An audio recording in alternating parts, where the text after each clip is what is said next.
bíbélì ìràwọ̀ ayọ̀ láti máa yọ wá fẹ́ni tí jíǹgbé, kò sí ìjì tí ó lè bòdì dán rẹ̀. Jésù ti gbà àwọn tó ti sọnù. Fún mi bíbélì ròyìn mímọ́ dídán, mọ́lẹ̀ rẹ̀ yóò tọ́ mi lọ́nà tòrò.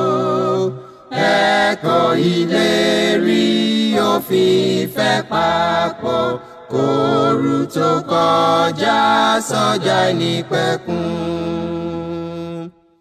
A kí yín káàbọ̀ sí ètò yín, ètò wa Jẹ́ Kí Bíbélì Sọ̀rọ̀. Ètò tí ìjọ Kristi l'Oǹdó àti ìjọ Kristi níbi gbogbo tí wọ́n ń ṣe olùgbọ̀wọ́ rẹ̀. Orúkọ tèmi ni Fasonu Victor, Ajihinrere Kristi. Kí a tó tẹ̀síwájú nínú ètò ìdánilẹ́kọ̀ọ́ ta ní fún wa lónìí, ẹ jẹ́ kí a tẹríba fún àdúrà. Ọlọ́run mímọ́ tí ń gbé níbi ga nínú àwọn ọ̀run, ẹlẹ́dàá ọ̀run ayé, bàbá wa nípasẹ̀ Jésù Kristi Olúwa, olóòótọ́ àti ológo jùlọ. A dúpẹ́ fún oore ọ̀fẹ́ aláìlẹ́gbẹ́ àti ìbùkún aláìlópin lónìí àti lọ́jọ́ gbogbo, fún ìpamọ́ ìwàláyé àti ìwàláàyè yín lórí wa. Ògo ni forúkọ yín títí láéláé. Olúwa Ọlọ́run ẹlẹ́dàá wa, ẹ jọ̀ọ́ ẹ bá wa sọ̀rọ̀ yín lónìí, kẹ́ jẹ́ kí ìfẹ́ yín ó yé wa, kẹ́ sì tàn mọ́lẹ̀ ọ̀rọ̀ yín sí wa lọ́kàn, ní orúkọ Jésù Kristi Olúwa àti olùgbàlà wa. Àmín. Lẹ́ẹ̀kan sí a fi ògo, ọlá, agbára àti ìyìn fún Ọlọ́run ẹlẹ́dàá wa, fún oore rẹ̀ àti fún iṣẹ́ ìyanu rẹ̀ lórí ènìyàn gbogbo. Ènìyàn bá máa yin Olúwa fún oore rẹ̀ àti fún iṣẹ́ ìyanu rẹ̀ lórí ènìyàn gbogbo. Ọlọ́run dára sí wa. A fi ògo, ọlá, agbára àti ìyìn fún Ọlọ́run ẹlẹ́dàá wa, fún ọwọ́ ìtọ́jú àti pamọ́ rẹ̀ lórí ayé wa. A sì mọ̀ pé bákan náà ni Ọlọ́run alààyè ń ṣe sí àwọn ènìyàn wa nílé. A fi ògo fún Ọlọ́run wa, kí Ọlọ́run wa gba gbogbo ògo títí láéláé. Lẹ́ẹ̀kan sí a fògo fún Ọlọ́run wa, torí pé Ọlọ́run wa jẹ́ ó ṣeéṣe fún wa láti jẹ́ ọ̀kan nínú àwọn alààyè tí yóò lóore ọ̀fẹ́ lẹ́kùnrẹ́rẹ́ láti kí a jọ kẹ́kọ̀ọ́ papọ̀ nínú ọ̀rọ̀ mímọ́ Olúwa. A tún ti dé gẹ́gẹ́ bí a ṣe ń dé láti gbé onírú àwọn ẹ̀kọ́ wá tó nìkan ṣe pẹ̀lú ìfẹ́ àti wàláàyè Ọlọ́run, àti wípé kí àwọn ènìyàn wa tí wọ́n wà nílé kí a lè jọ kẹ́kọ̀ọ́ ọ̀rọ̀ Ọlọ́run papọ̀, ká lè lóye ìfẹ́ Ọlọ́run, ká sì lè máa ṣe ohun tó bá ìfẹ́ ọ̀rọ̀ Ọlọ́run mu títí láé, títí tí kú yóò fi dé, tàbí tí Kristi yóò fi padà wá lẹ́lẹ́kejì. Nǹkan wọ̀nyí ni ilé èrò wa àti fẹ́nu wa gẹ́gẹ́ bí a ti ń sin Ọlọ́run wa. Lónìí, kókó ẹ̀kọ́ tí a ní fún wa lónìí ni kí ni òtítọ́? What is the truth? Kí ni òtítọ́? Tá a bá wọnú ayé lónìí, a rí pé ogúnlọ́gọ̀ àwọn ènìyàn ló ń wá òtítọ́, ló ń ṣàfẹ́rí òtítọ́, ló fẹ́ mọ òtítọ́, ló fẹ́ mọ ọ̀nà tí ènìyàn bá lè sin Ọlọ́run ní ọ̀nà tó jẹ́ òtítọ́. Onírú ìsìn pàápàá ló gbé ìsìn wọn kalẹ̀ pé ìsìn tiwọn tàbí ohun tí àwọn ń ṣe òtítọ́ ni. Báwo la ṣe lè mọ̀ pé ọ̀rọ̀ tàbí ẹ̀kọ́ tàbí ìwà tàbí ìṣe tàbí ohun gbogbo tí ènìyàn ń ṣe òtítọ́ ni? Báwo la ṣe lè mọ̀ pé ìfẹ́ Ọlọ́run fún wa nìyí tàbí ohun tí Ọlọ́run fẹ́ fún ọkàn wa nìyí? Nítorí tá a bá wọnú ayé lónìí, onírú ìsìn, onírú ẹ̀kọ́, onírú oríṣiríṣi òní ń bẹ nínú ayé.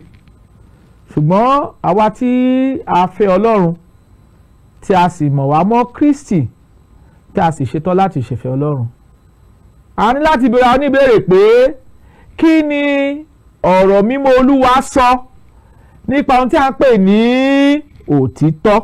Ó ṣe pàtàkì, ó ṣe kókó. Ǹjẹ́ kí ni Bíbélì gbé kalẹ̀ pé ó ń jẹ́ òtítọ́? Ta ni òtítọ́?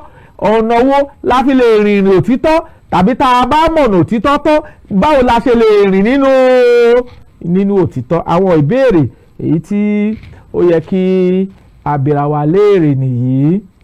Àwọn Yorùbá tilẹ̀ pòwe, wọ́n ní bí irọ́ bá lọ ní 20 ọdún, ọjọ́ kan ni òtítọ́ yóò bá. Ìyẹn túmọ̀ sí pé òtítọ́ ó jẹ́ nǹkan pàtàkì tí gbogbo ènìyàn nílò, tí ayé nílò, yálà nínú ètò ìṣèlú, yálà nínú ètò ìdílé, yálà nínú ètò ìjọ tàbí nínú ètò ìsìn, a nílò òtítọ́. Kristi sì sọ̀rọ̀ kan fún wa nínú ìwé Jòhánù orí 8 nígbà tá kíyèsí ẹsẹ̀ 22 32.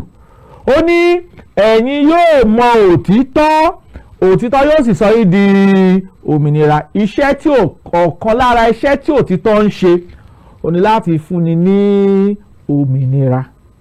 Bí ènìyàn bá sì ti gba òmìnira nítorí nǹkan tó jẹ́ òtítọ́, a sọ fún wa pé yóò ní ayọ̀, yóò ní àlàáfíà àti ohun gbogbo tó jọmọ́ ti Ọlọ́run. Ohun mìíràn tí Ọlọ́run tún fẹ́ ká kíyèsí ni pé òtítọ́ máa dúró títí láéláé. Àwọn olóyìnbá sọ pé truth is constant. Òtítọ́ ohun títọ́ ni.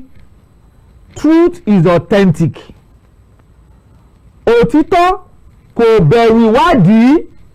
Truth fear no investigation. Nítorí tá ẹ bá wádìí òtítọ́, òtítọ́ náà ni yóò ṣe kíni, ni yóò mú jáde. Bẹ́ẹ̀ bá wádìí irọ́, tẹ́ ẹ sì fẹ́ mọ ohun tí ó jẹ́ òtítọ́ lẹ́yìn irọ́, òtítọ́ òun yóò farahàn lẹ́yìn irọ́. Òtítọ́ ò bẹ̀rù ìwádìí. Truth fear no investigation. Ohun tá a sì fẹ́ bèèrè lọ́wọ́ ara wa lónìí ni pé kí ni Bíbélì gbé kalẹ̀, tàbí ẹ̀kọ́ wo ni Bíbélì kọ́ wa nípa ọ̀rọ̀ tí a ń pè ní òtítọ́? Tí Bíbélì bá wá kọ́ wa nínú tá a ń pè ní òtítọ́, tó báwo la ó ṣe ṣe é?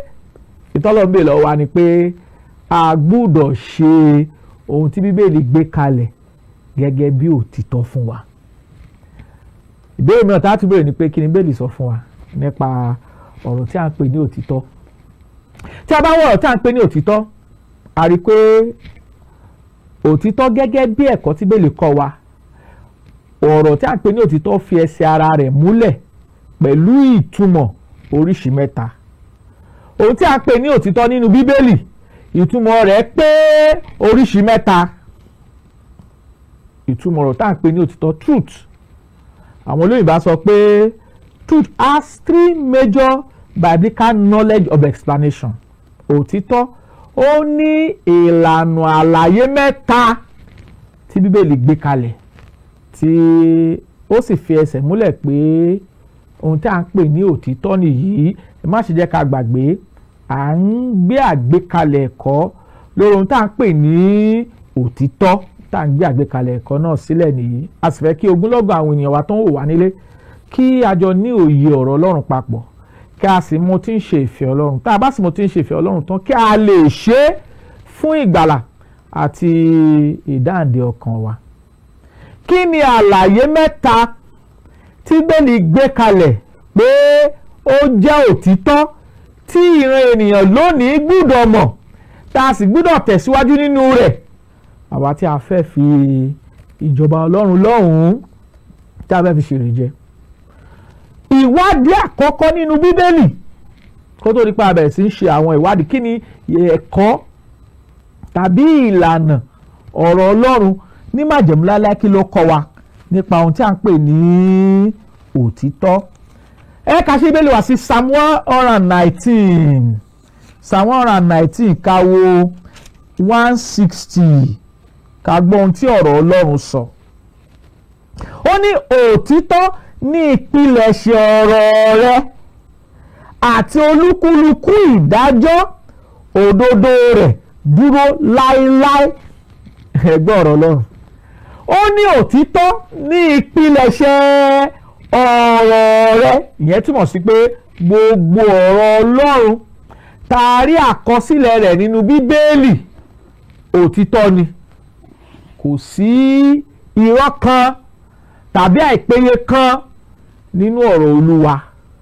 Gbogbo ọ̀rọ̀ tó bá ti ẹnu Olúwa jáde, a sọ fún wa pé òtítọ́ ni.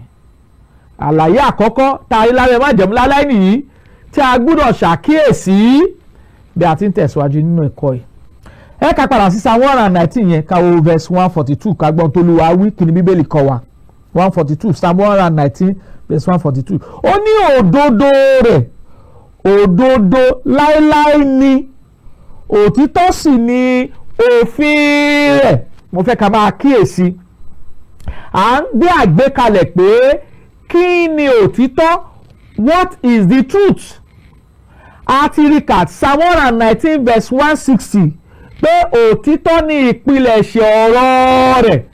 Ìyẹn túmọ̀ sí pé gbogbo ọ̀rọ̀ t'Olúwa sọ, yálà ẹ̀ tá a fi rán àwọn áńgẹ́lì, yálà ẹ̀ tá a sọ lónírú ọ̀rọ̀ tá a sì kàkọ́ sílẹ̀ nínú Bíbélì, òtítọ́ ni. Nígbà tá a tún kẹ̀sì Psalm 119 verse 42, ó ní òdodo rẹ̀, òdodo láéláé ni, òtítọ́ sì ni òfin rẹ̀. Òfin Ọlọ́run tí Ọlọ́run fún àwọn ènìyàn, tọ́lọ́run fún àwọn Ísírẹ́lì pàtàkì jùlọ, a sọ fún wa pé òtítọ́ ni. Ẹ ká tún wo Psalm 119 verse 89, kí ni Bíbélì kọ́ wa? Verse 89, Olúwa láé ọ̀rọ̀ rẹ̀ kalẹ̀ ní ọ̀run. Ìyẹn ń fi ẹsẹ̀ wa múlẹ̀ pé ọ̀rọ̀ Ọlọ́run, èyí tá a rí àkọsílẹ̀ rẹ̀ ní ìgbà tó wù láti fi hàn fún ìran ènìyàn, orísun ọ̀rọ̀ náà níbo ló wà? Ọ̀dọ̀ Ọlọ́run ló ti wá. Gẹ́gẹ́ bí Psalm 119 verse 89, Olúwa láé ọ̀rọ̀ rẹ̀ kalẹ̀ ní ọ̀run. Àwọn ìlànà tàbí àwọn ẹ̀kọ́ tí a kọ́ wa lábẹ́ májẹ̀mú láéláé nìyí nígbà tá a bá ń sọ̀rọ̀ nípa òtítọ́. Ọ̀rọ̀ Ọlọ́run òtítọ́ ni, ìpilẹ̀ṣẹ̀ òtítọ́ sì ni pẹ̀lú. Òfin Ọlọ́run òtítọ́ ni. Ilé gbọ́dọ̀ yé wa gẹ́gẹ́ bí ohun tí a fẹ́ láti ní òye rẹ̀. Tá a bá sọ̀rọ̀ nípa òtítọ́, a sọ fún alẹ́ kan pé oríṣi ọ̀nà mẹ́ta ni Ọlọ́run gbé ìtumọ̀ òtítọ́ kalẹ̀ nínú ìlànà ẹ̀kọ́ ọ̀rọ̀ Ọlọ́run. Àkọ́kọ́ nínú rẹ̀ ni pé a sọ pé ọ̀rọ̀ Ọlọ́run sọ pé Jésù fẹnu ara rẹ̀ sọ pé òun yẹn ni òtítọ́. Kristi sọ pé òun ni òtítọ́. Ohun tá a rí nìyí nínú ìwé Jòhánù orí 14 nígbà tá a kíyèsí ẹsẹ̀ 6, Bíbélì sọ fún wa pé èmi ni ọ̀nà, òtítọ́ àti ìyè, kò sẹ́ni tó lè wá sí ọ̀dọ̀ bàbá bí kò ṣe nípasẹ̀ mi. Ìtumọ̀ àkọ́kọ́ tá a rí nípa ohun tí ń ṣe òtítọ́ nìyí nínú ọ̀rọ̀ Ọlọ́run. Ẹ má ṣe jẹ́ ká gbàgbé Psalm 119 verse 160 ó sọ fún wa pé ọ̀rọ̀ Ọlọ́run láti ìpilẹ̀ṣẹ̀ òtítọ́ ni. Nígbà tá a kẹ́sì Psalm 119 verse 42, a sọ fún wa níbẹ̀ pé òfin òtítọ́ ni òfin Ọlọ́run. Nígbà tá a kíyèsí Psalm 119 verse 89, a ní Olúwa láé ọ̀rọ̀ rẹ̀ kalẹ̀ ní ọ̀run. Ìyẹn fi hàn wá pé ní ìgbà tí Kristi dé tó wá sọ pé òun ni ọ̀nà, òtítọ́ àti ìyè, ìyẹn fi wá lọ́kàn balẹ̀ pé Kristi pẹ̀lú ẹ̀kọ́ ọ̀rọ̀ Ọlọ́run tó ti ẹnu ara rẹ̀ jáde, Kristi ni òtítọ́. Ó gbọ́dọ̀ yé wa kí nìdí tí Kristi fi jẹ́ òtítọ́. Àkọ́kọ́ ó ní pé Kristi òun ni orísun òtítọ́, the source of truth. Tí Kristi bá sọ pé èmi ni ọ̀nà, òtítọ́ àti ìyè, ohun tó ń sọ ni pé òun ni orísun òtítọ́. Bí a bá fẹ́ mọ òtítọ́ nípa Ọlọ́run, bá a bá fẹ́ mọ òtítọ́ nípa ẹni tí Ọlọ́run ń ṣe, tá a bá fẹ́ mọ òtítọ́ nípa ìsìn Ọlọ́run, bá a bá fẹ́ mọ òtítọ́ nípa ètò ìgbàlà Ọlọ́run, bá a bá fẹ́ mọ òtítọ́ nípa ohun tá a ṣe tá a fi wọ̀jọba Ọlọ́run, Jésù Kristi òun ni orísun òtítọ́. Ohun tí ó bá sọ nípa ohun tá a ṣe láti mọ Ọlọ́run, ohun tá a ṣe láti sin Ọlọ́run, ọ̀nà tá a gbà tá a fi di ẹni ìgbàlà, ìgbé ayé tá a gbé tá a fi bọ́ lọ́wọ́ ẹ̀bi ẹ̀ṣẹ̀, Jésù ni. Ìdí ẹ̀ ló sọ pé èmi ni ọ̀nà, òtítọ́ àti ìyè, kò sẹ́ni tí ó lè wá sí ọ̀dọ̀ bàbá bí kò ṣe nípasẹ̀ mi. Eléyìí gbọ́dọ̀ yé wa bí a ti ń tẹ̀síwájú nínú ẹ̀kọ́ ọ̀rọ̀ Ọlọ́run. Ẹ má sì jẹ́ ká gbàgbé ní ìgbà tí Jésù sọ pé èmi ni ọ̀nà, òtítọ́ àti ìyè kí ló ń sọ? ohun tó sọ ni pé òun ni orísun òtítọ́. Òun ni orísun òtítọ́. Ohun gbogbo tó yẹ ká mọ̀, tó yẹ ká ṣe, Kristi ni. Ọ̀nà tá a fi sin Ọlọ́run tí ìsìn wa yóò fi ṣe ìtẹ́wọ́gbà lọ́dọ̀ Ọlọ́run alààyè, ọ̀dọ̀ Kristi ni. Ohun tó bá wí labẹ́ gé, torí pé òun ni orísun òtítọ́. Ilé gbọ́dọ̀ yé wa. Ẹ ká wo ohun tí ìwé Jòhánù à ń béèrè pé kí nìdí tí Kristi fi jẹ́ òtítọ́. A sì fẹ́ fi Bíbélì dáhùn àwọn ìdí tí Kristi fi jẹ́ òtítọ́. Kí ni ìwé Jòhánù orí 9 nígbà tá a kíyèsí ẹsẹ̀ 12, kí ni Bíbélì kọ́ wa, kí ló sọ fún wa níbẹ̀? Ó ní ẹsẹ̀ 12, ó ní Jésù sì tún sọ fún wọn pé èmi ni ìmọ́lẹ̀ ayé, ẹni tí ó bá tọ̀ mí lẹ́yìn kì yóò rìn nínú òkùnkùn ṣùgbọ́n yóò ní ìmọ́lẹ̀ ìyè. Èkejì, Kristi sọ pé òun ni ọ̀nà, òtítọ́ àti ìyè. À ń béèrè pé kí ni òtítọ́? A sì sọ fún wa pé ìlànà mẹ́ta ni a gbé àlàyé ọ̀rọ̀ tí a ń pè ní òtítọ́ kalẹ̀ nínú Bíbélì. Ìlànà àkọ́kọ́ ni pé Kristi fúnra ara rẹ̀ sọ pé òun ni òtítọ́. Àwọn béèrè pé kí ni ìdí tí Kristi sọ bẹ́ẹ̀? Bíbélì fi ẹnu ó gbé àwọn àlàyé kalẹ̀ tó fi rí bẹ́ẹ̀. A sì sọ pé Kristi òun ni orísun òtítọ́, gẹ́gẹ́ bí ìwé Jòhánù orí 14 ẹsẹ̀ 6 ti kọ́ wa. Nígbà tá a ka ìwé Jòhánù orí 9 ẹsẹ̀ 12, Kristi sọ fún wa níbẹ̀ pé òun ni ìmọ́lẹ̀ ayé, ẹni tí ó bá tọ̀ Kristi lẹ́yìn kì yóò rìn nínú òkùnkùn ṣùgbọ́n yóò ní ìmọ́lẹ̀ ìyè. Ẹ wo èkejì. Tá a bá ń sọ̀rọ̀ nípa ìmọ́lẹ̀, ìyẹn túmọ̀ sí pé Kristi ni ẹni tí yóò fi ìmọ́lẹ̀ òtítọ́ tàbí ìmọ́lẹ̀ ọ̀rọ̀ Ọlọ́run àti ìfẹ́ Ọlọ́run fún gbogbo ènìyàn. Ìmọ́lẹ̀ ni. Níbi tí ìmọ́lẹ̀ bá sì dúró sí, òkùnkùn ní lágbára lórí rẹ̀. Àtọ̀mọ́lẹ̀, revealer, ẹni tó ń tọ̀mọ́lẹ̀ sí nǹkan.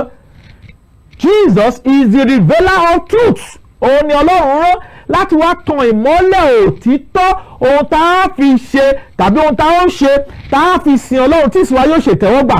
Ọ̀nà tá a ń rìn tá a fi tẹ́ Ọlọ́run lọ́rùn, ìgbáyé tá a gbé tá a fi wu Ọlọ́run àtòhun gbogbo tó ti là kalẹ̀. Jẹ́ lè sọ nínú ìwé Jòhánù orí 9 gbàtà kíyèsí ẹsẹ̀ 12 pé òun ni ìmọ́lẹ̀ ayé, ẹnikẹ́ni tó bá rìn nínú òun kò yóò rìn nínú òkùnkùn, yóò sì ní ìmọ́lẹ̀ ìyè. Eléyìí gbọ́dọ̀ yé wa bí a ti ń tẹ̀síwájú. Ẹ wo ìwé Jòhánù orí 7 John 17, ìdí tí Kristi fi sọ pé òun ni ọ̀nà, òtítọ́ àti ìyè. Ẹ wo Jòhánù orí 7 gbàtà kíyèsí ẹsẹ̀ 14, John 7 verse 16. Ẹgbọ́n tó Olúwa sọ. Nítorí náà Jésù dá wọn lóhùn, ó sì wí pé ẹ̀kọ́ mi kì í ṣe ti èmi bí kò ṣe ti ẹni tó rán mi. Jésù Kristi níbí yìí ó sọ pé òun ṣetán láti polongo òtítọ́ tí Ọlọ́run rán sí gbogbo ayé. Nígbà táwa wo ẹsẹ̀ 17, à gbé àlàyé kalẹ̀ bí a ti ń tẹ̀síwájú nínú ọ̀rọ̀ Olúwa yìí. So ìtumọ̀ àkọ́kọ́ tí Bíbélì là kalẹ̀ nínú ìlànà ẹ̀kọ́ májẹ̀mú tuntun ni pé Kristi ni òtítọ́. A sì ti wo àwọn ìdí. Kristi lórísun òtítọ́. Kristi lẹni tó fi òtítọ́ hàn wá, revealer. Kristi sì ni ẹni tí polongo rẹ̀, proclaimer òtítọ́ yìí. Eléyìí gbọ́dọ̀ yé wa. Ìdí tí Kristi fi jẹ́ òtítọ́, ẹ wo ìwé Hébérù orí 5, ìwé Hébérù orí 5, ká kíyèsí ẹsẹ̀ 9 rẹ̀, ká gbọ́n tí ọ̀rọ̀ Ọlọ́run sọ fún wa. Ìwé Hébérù orí 5 ẹsẹ̀ 9 rẹ̀, ó ní bí a sì ti sọ ọ́ di pípé, ó wá di orísun ìgbàlà àìnípẹ̀kun fún gbogbo àwọn tó ti gbọ́ tirẹ̀. Kristi ni orísun ìgbàlà. Ìdí tó fi jẹ́ òtítọ́ nìyí. Òun ni orísun ìgbàlà fún àwọn ẹni tí ó gbọ́ tirẹ̀. So bí a bá ń sọ̀rọ̀ nípa ìgbàlà, tàlà ó tọ̀ lọ, tàlà ó lọ béèrè ìgbàlà lọ́dọ̀ rẹ̀, Jésù ni. Tá bá ń sọ̀rọ̀ ìyè àìnípẹ̀kun, tàlà ó lọ béèrè lọ́dọ̀ rẹ̀, Jésù ni. Tá bá ń sọ̀rọ̀ nípa ìsìn mímọ́ sí Olúwa, tàlà ó lọ béèrè lọ́wọ́ rẹ̀?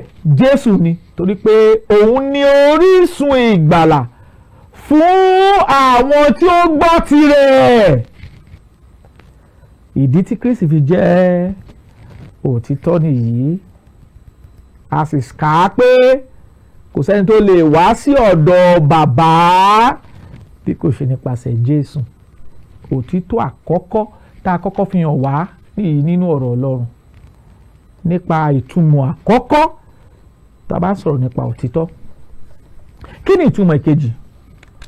A sọ fún wa pé ọ̀rọ̀ Ọlọ́run, ìtumọ̀ àkọ́kọ́ ni pé Jésù ó pera rẹ̀ ní òtítọ́, a sì ti gbé onírúurú àwọn àlàyé kalẹ̀ nínú ọ̀rọ̀ Ọlọ́run. Èkejì, ọ̀rọ̀ Ọlọ́run a pè ní òtítọ́. Ọ̀rọ̀ Ọlọ́run a pè ní òtítọ́. Ẹ jẹ́ ká wo ohun tí Jòhánù orí ìkẹtàdínlógún, ká gbọ́ ohun tí ẹsẹ̀ kẹtàdínlógún sọ fún wa nípa ọ̀rọ̀ mímọ́ Olúwa. Ẹgbọ́n tó Olúwa sọ, ó ní sọ wọ́n di mímọ́ nínú òtítọ́. Òtítọ́ ni ọ̀rọ̀ rẹ. Èkejì nínú ìtumọ̀ tí Bíbélì gbé kalẹ̀ nípa ọ̀rọ̀ tí a ń pè ní òtítọ́ ni pé ọ̀rọ̀ Ọlọ́run òun ni òtítọ́. Tá a bá dẹ̀ tún wò ó lọ wò bọ̀ ní ìwé Jòhánù orí kìíní, a sọ fún wa pé Jésù ọ̀rọ̀ náà sì di ara. Jòhánù orí kìíní ẹsẹ̀ 14, ó sì ń bá wa gbé, àwa sì ń wo ògo rẹ̀ gẹ́gẹ́ bí ògo ọmọ Ọlọ́run tó kún fún oore ọ̀fẹ́ àti òtítọ́. Ọ̀rọ̀ náà di ara. Ó ní ẹ bá wo Jòhánù orí kìíní ẹsẹ̀ 1, ó ní àtètèkọ́ṣe ni ọ̀rọ̀ wà, ọ̀rọ̀ sì wà pẹ̀lú Ọlọ́run, Ọlọ́run sì ni ọ̀rọ̀ náà. Ẹsẹ̀ 14, ọ̀rọ̀ náà sì di ara, ó sì ń bá wa gbé, àwa sì ń wo ògo rẹ̀ gẹ́gẹ́ bí ògo ọmọ Ọlọ́run tó kún fún oore ọ̀fẹ́ àti òtítọ́. Ọ̀rọ̀ Ọlọ́run òtítọ́ ni. Gbogbo àkọsílẹ̀ tó ti ẹnu Jésù Kristi Olúwa wa jáde, ẹ̀kọ́ tó kọ́ àwọn àpọ́sítélì rẹ̀ nípa ìgbàlà, nípa ìgbéyàwó, nípa ìjọ, nípa ìjọsìn, nípa gbogbo tá a lè rí àkọsílẹ̀ nínú Bíbélì, òtítọ́ ni. Ìdí ẹ̀ ni Jésù Kristi fi sọ nínú ìwé Jòhánù orí 6, John 6:63, ó ní èmi ní sọ ní di ààyè, ara kò ní èrè kan, ọ̀rọ̀ wọn ni tí mo sọ fún yín, ẹ̀mí ni ìyè sì ni pẹ̀lú. John 6:63 ló fi ẹsẹ̀ wa múlẹ̀ bẹ́ẹ̀. Ẹ̀mí ní sọ ní di ààyè, ara kò ní èrè kan, ọ̀rọ̀ wọn ni tí mo sọ fún yín, ẹ̀mí ni ìyè sì ni pẹ̀lú. So ọ̀rọ̀ Ọlọ́run òtítọ́ ni. Ọ̀rọ̀ tó ti ẹnu Jésù Kristi Olúwa wa jáde òtítọ́ ni. Ọ̀rọ̀ Ọlọ́run tá a rí àkọsílẹ̀ rẹ̀ nínú Bíbélì òtítọ́ ni. Ẹ̀gbọ́n tí ìwé Tímótì kejì sọ ni. Tímótì kejì orí 2 tó sọ̀rọ̀ nípa ká máa bá ó ṣe pín òtítọ́ ọ̀rọ̀ Ọlọ́run bó ti tọ́ àti bó ti yẹ. Tímótì kejì orí 2, kí lọ Ọlọ́run sọ? 2:15, ẹ̀gbọ́n tọ́rọ̀ Ọlọ́run sọ 2:15, ẹ̀gbọ́n tí Bíbélì sọ, ó ní ṣàpọ́n láti fi ara rẹ̀ hàn níwájú Ọlọ́run ẹni tí ó yege, àṣẹ tí kò ní láti tìjú, tí ń pín òtítọ́, tí ń pín ọ̀rọ̀ òtítọ́ bí ó ti yẹ, rightly dividing the word of truth. Ọ̀rọ̀ òtítọ́, gbogbo àkọsílẹ̀ tá a kọ nínú Bíbélì ọ̀rọ̀ òtítọ́ ni wọ́n, a sì gbọ́dọ̀ gbà á gẹ́gẹ́ bí ọ̀rọ̀ Ọlọ́run. Ìdí ẹ̀ ní Tímótì kejì orí 3, nígbà tá a kíyèsí ẹsẹ̀ 14, 2 Timothy 3:16 and 17, ó ní gbogbo ìwé mọ́ ló ní ìmísí Ọlọ́run, ó sì dáa fún ẹ̀kọ́, fún ìgbani ní ìyànjú nípa òdodo, kí ènìyàn Ọlọ́run bá lè pé tí a ti múra sílẹ̀ pátápátá fún iṣẹ́ rere gbogbo. Ọlọ́run mí sí ọ̀rọ̀ rẹ̀. Ìdí tó fi jẹ́ òtítọ́, tọ́rọ̀ Ọlọ́run fi jẹ́ òtítọ́ ni pé Ọlọ́run mí sí ọ̀rọ̀ rẹ̀, torí pé orísun Ọlọ́run òtítọ́ ni. Ọ̀kan lára àwọn orísun Ọlọ́run òtítọ́ ni. Kò sì sí èké pẹ̀lú Ọlọ́run, kò sì sí èké pẹ̀lú Kristi. Ọ̀rọ̀ tó ti ẹnu Kristi jáde òtítọ́ ni wọ́n. Kò sí àbàwọ́n kan nínú ọ̀rọ̀ mímọ́ Olúwa. Eléyìí gbọ́dọ̀ yé wa.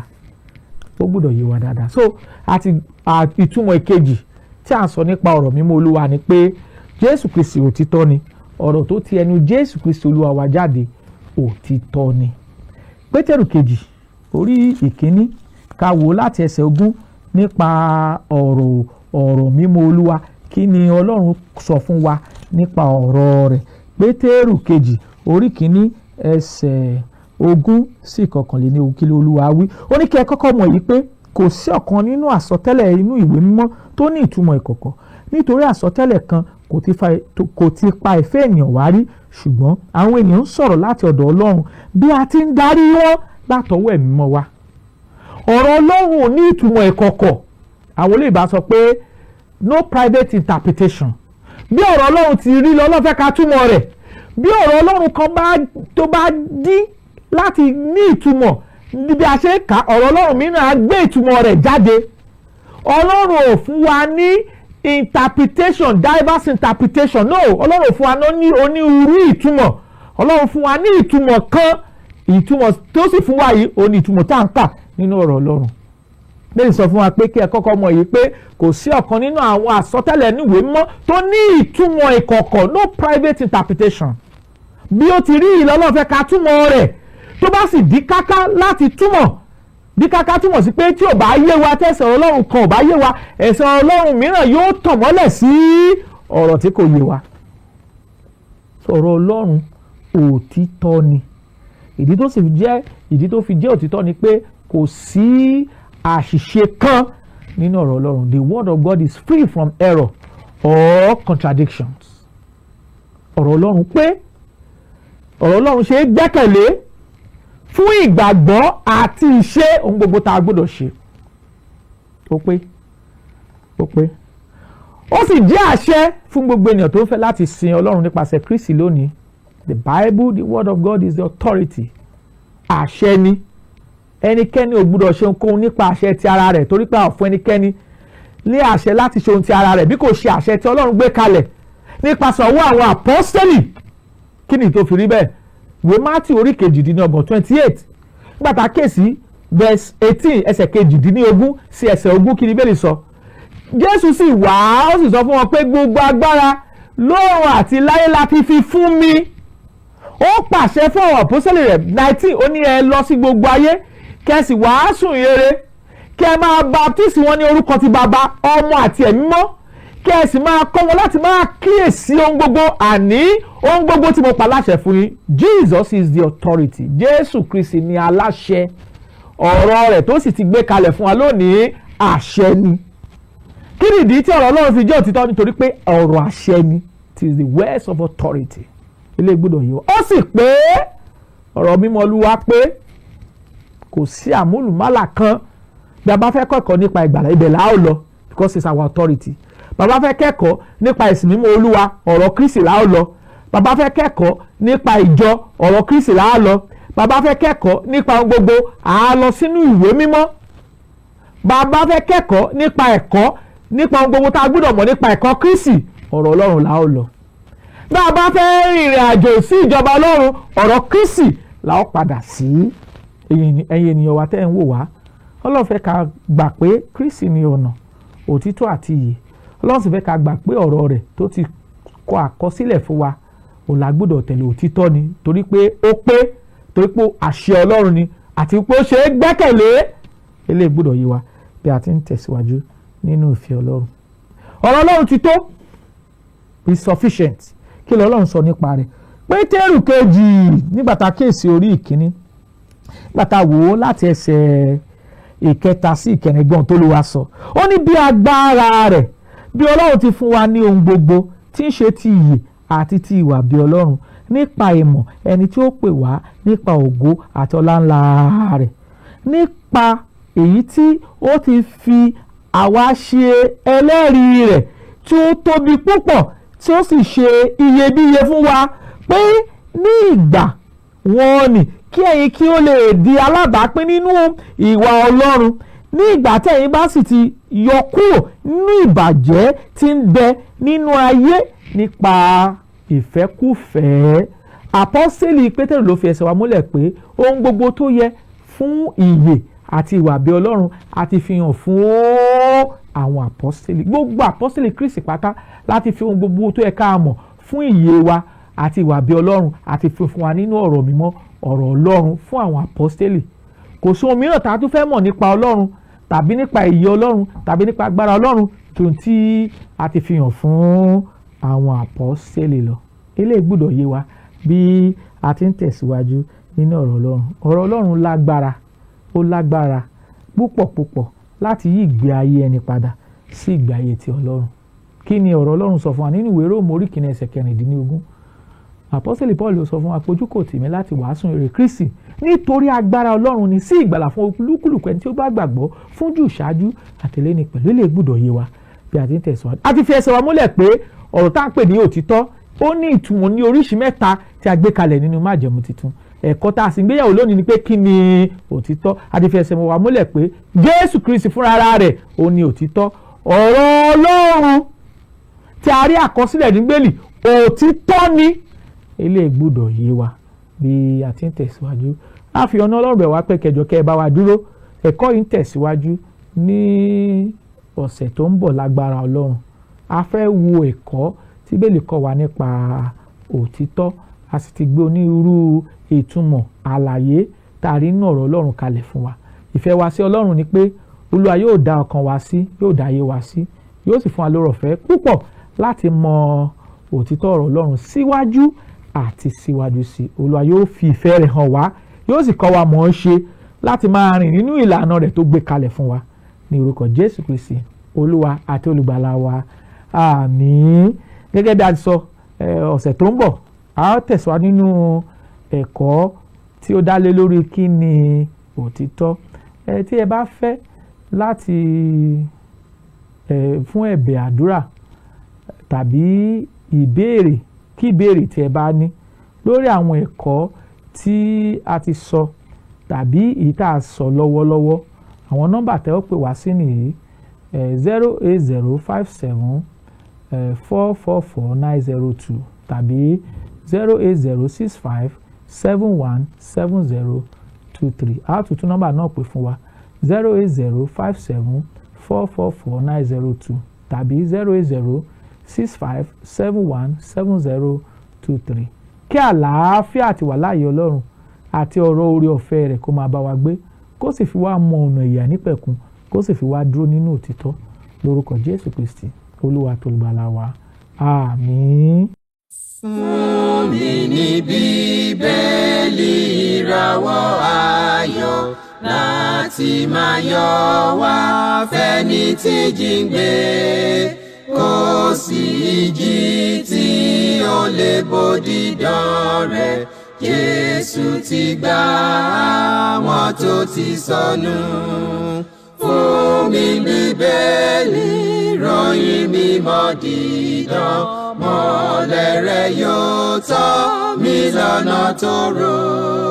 Ẹ̀kọ́ ìlérí òfin ìfẹ́ papọ̀, kóru tó kọjá sọ́jà ìnípẹ̀kun.